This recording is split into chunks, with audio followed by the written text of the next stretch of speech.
We lived in DeSoto County at the time, and this is where all this other went down to. That's where I'm from, right by Memphis. I was born in Memphis. But anyway, so after all this has happened, and I'm like, oh, I can breathe, and she had been married for a few years and walking in her recovery. And then cancer hits our home and the depression sinks in. And my mother, the house is spotless. She was a perfectionist, and my room had to be spotless. And, but I say that to say when things started getting different around my house, I mean, you would know it. It was evident.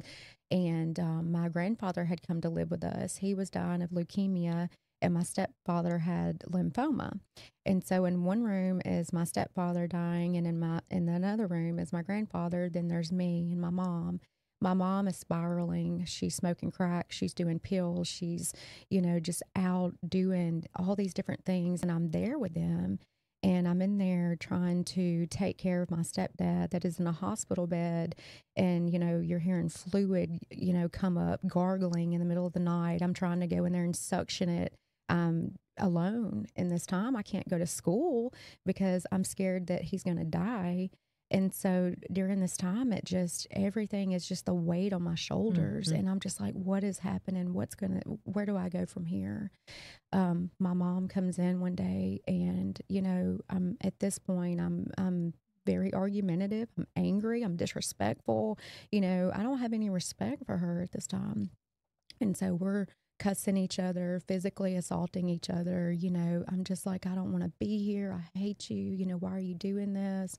You're out with men, and this is my stepdad, and, I don't want to do this alone. And the enemy had her so beat down and so just out of touch that she didn't want it to be like this either, but it was just too far gone at that point. And I remember saying, I'm running away. I'm not staying here. I'm not dealing with this. I went to the park up the road from our street, and I could see the house. I didn't get too far. And I'm like, okay, I'm going home. I love my mom. We need to get over this because she's all I got, So as I'm walking up the driveway, I feel somebody grab hold of me from behind and throw me to the ground. And I'm like, what is going on? So I just start fighting because I was no stranger to fighting. I was a tomboy, had all guy friends, like, dressed in, my rock t-shirts. I wouldn't have pegged you for that. All of it. Wait a minute. Yeah. It goes a little bit deeper. I think in the Unashamed, she said she was you wore the Jinkos. Jinkos. The kids wear. Yes. Yeah. the Jinkos.